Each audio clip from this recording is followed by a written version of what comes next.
KOAM Morning News. Again, our good friend Charlene Patton from the Kansas Soybean Commission joining us all the way from Topeka. Whoa, see, we're starting this off rough here. I'm going to end up making a giant mess, so I'm going to kind of back up a bit. But Charlene has been bringing some fantastic recipes because it's been a very special month here in the state of Kansas. It is. It is National Agriculture Month.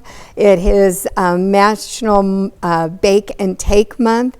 And then we're also in the week of Easter, because Easter's early this year. It is. We have a wonderful blueberry banana coffee cake. Okay. So it will actually make 12 servings. It is so moist. You'll love this recipe.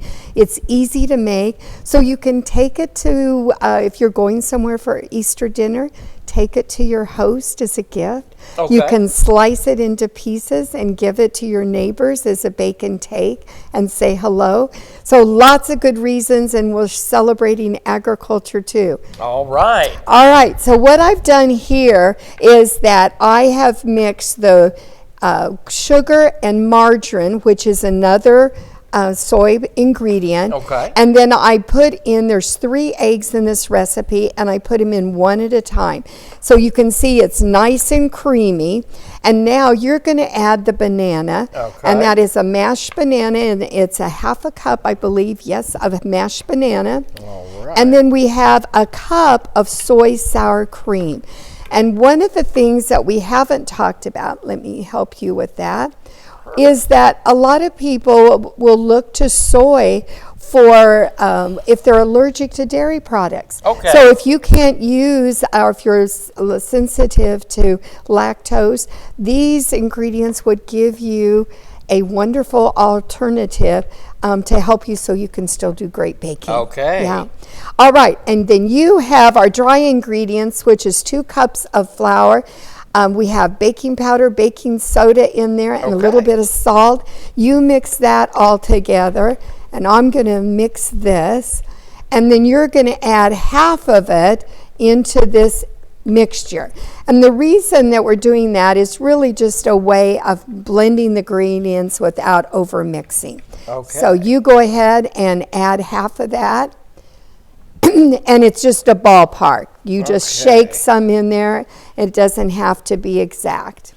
Great. And then Should be about on half right there, I yeah, think. and then on top of that, I'm going to put half of the blueberries. Okay. And that, we've talked about this before, but that really separates them, kind of coats them so that they're not all in one place. Now you can add the rest of the flour. Okay. Great. There we go. And I'm going to add the rest of the blueberries. And that is 2 cups of blueberries. Okay. So there is blueberries in every bite. We're going to bake this in a bundt pan, grease that, and then you might want to lightly coat it with flour.